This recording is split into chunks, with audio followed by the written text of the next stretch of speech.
number 6, Monday morning. We are past the weekend. The weekend was great. I went gluten-free, feeling really good. I think I'll probably continue that on. I've got the ingredients for it. I just took a nice little morning stroll in the park, a sunrise stroll. It was glorious. But today is special. I got hit up by this guy, Dan Churchill, actually Jamie's Food Tube, that awesome channel. I'm sure you guys have seen it out there. It's huge.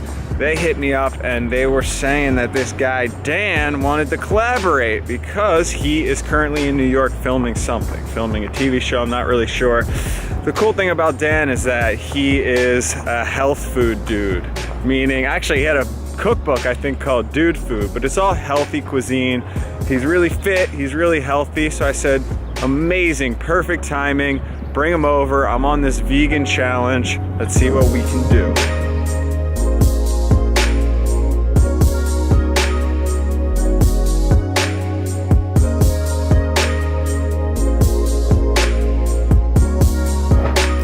Okay, we whipped out all the ingredients right here. Dan's getting inspired, and what are you thinking?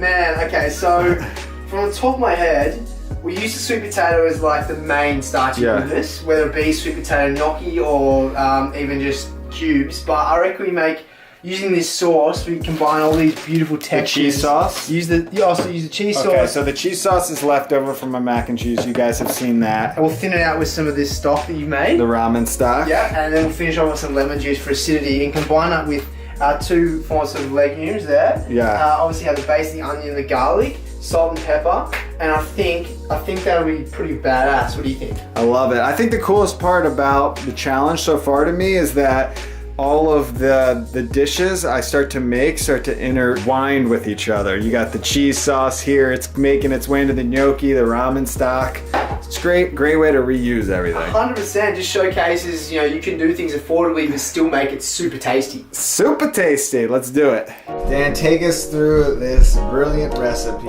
of the sweet potato gnocchis. Okay, so what we do, finally chopped some garlic and actually scraped it into a paste. So I added some salt, which extracts the moisture. So you scrape the garlic into it? Yeah, that was a nice little technique. What do you think? I could smell it once you started scraping it. It was delicious. It was like, woo! Hit me big time.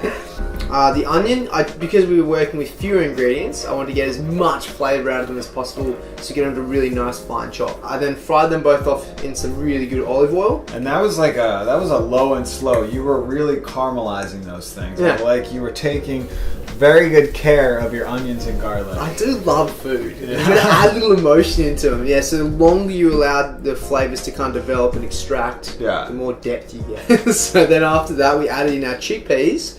And we wanted to get a little nuttier out of them. Again, this guy with just let the chickpeas brown, bringing out extra nuttiness in the chickpeas. That was very unique. And then you had your next level mac and cheese vegan style. Yeah, so the mac and cheese sauce from day, I guess, was that yesterday? Yesterday, we reused that sauce, so that was kind of like our cheesy base. That was really nice. Dude, and then you thinned it out with a little bit of the ramen stock that I had. Pretty nice. That was from day 3, I think, the ramen. So that was a nice thinner that added some extra flavor. Yeah, but 100%. What's cool is those flavors being there for a few days have had extra time to develop too. Very true. So they were fully developed. They were mature. They were very mature. So we had them in there. I then added in the beans, the black beans, and seasoned with salt and pepper, to taste, and then finished off with just a half of a segment of lemon. A half of a segment. You hear that? I said, Dan, I only have 1 freaking lemon and I'm down to about this much, so he used half of what I had left. But it was plenty, and it was smart enough to throw in the lemon after as well. He took out the seeds, but then he threw in the lemon just for extra flavor from the oils, from the zest. Exactly right. Exactly. I'm honoured you were, loving the fact that I could still add in some lemon there. Hell yeah! He wanted to hold on to that as like his baby. That's my baby. That's all I got. And you used up all of the beans, which is nice. They're done. The garbanzo beans, black beans, over with. And that's one of the things, like, in tasting it, there's actually quite a meaty flavour, despite there being nothing in there. And as I said earlier, I do love meat, but I love these kind of dishes that are allowing me to learn this stuff. Anytime you're making a sauce, you gotta taste that. Oh, 100%. That is important. 100%. So at that point, we were getting pretty excited. We were super hungry, but we had to make these gnocchis. So what we did before we actually started the sauce, we just threw a sweet potato in the oven. And that was a trick I did a few days ago for the burger. It worked out so great. It was like a 400-degree oven. Threw it in raw, no covering, and just let it sit in there for like 45 minutes. And when it came out, just look at that thing. It's just, that's like... It was like ready for, okay, I can say this, it was like almost like when you get back from a night out with a girl and she was just ready to take a shot. I'm just putting it out there. Am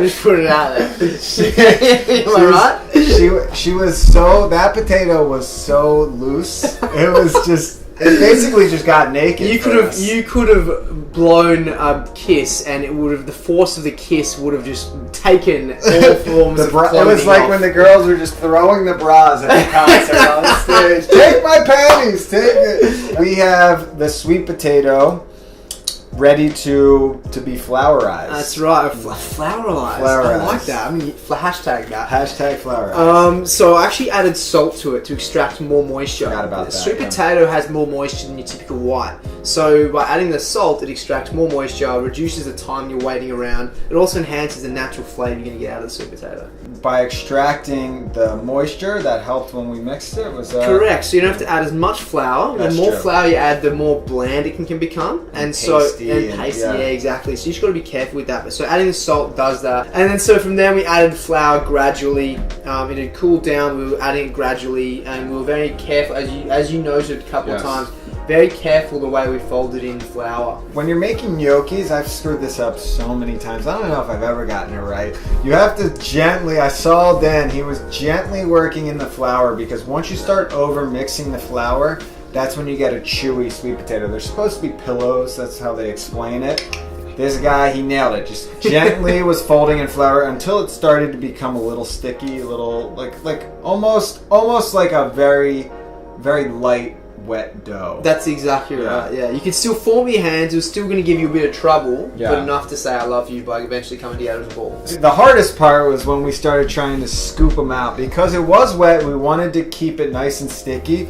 Dan started forming them with his hands, and that was just havoc. Yeah. That was so... We started spooning them out. Yeah. And he just took one spoon, and then he scraped it off with the other spoon, and those created some nice shapes. Oh yeah, I reckon the boys at Gramercy Tavern would be pretty impressed with that Gramercy Tavern, look at that. So we basically just boiled those for about 3 minutes. Yeah, until the bad boys want to rise to the surface. And it's always important that to check the seasoning on the first one. So you actually poach one first. True. Because what that does is allows you to get a cooked state of a gnocchi, or pillar puff goodness. And the truth was, we tried it and we needed more salt. Exactly. So that was smart. And you can't do that when it's quite doughy. When you've already fucked everything. Yeah. And you cooked them all, then you're adding salt to recover. Yeah, exactly. So then after that, we basically just took the gnocchi straight from the boiling water, and we popped them right into the sauce. The sauce was heating up on the burner.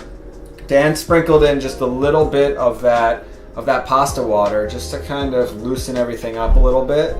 Boom. Serve that up.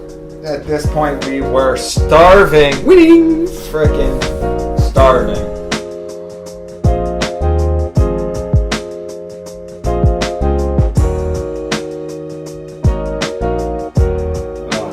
You like it? I haven't had fucking gnocchi in so long. So good. Just shows you can do it pretty cheaply, doesn't it? Yeah, and the coolest part we were talking about is with a challenge like that, you're forced to use ingredients that you have. So when would you see gnocchi with garbanzo beans and black beans and sweet potatoes? But it works. It works. It really so does. well. And that sauce you use, reusing things, is so awesome. Like there's so many times you create a dish where an aspect of that dish you have leftovers of that can be recreated for something else. And we're just showcasing how simple it is. Multiple sauces we used in this. Yeah. We used the mac and cheese. We used the ramen. Oh, did we just bond? We just bonded. We just had a bonding session. This is the first time we met. We're friends because, you can't deny good food. That's just, come on. It's always going to be someone's really good mate if they can cook, right? And two people cooking, that's some shit right there. Right, exactly right. Until someone has to clean up, that's a different story. That's true.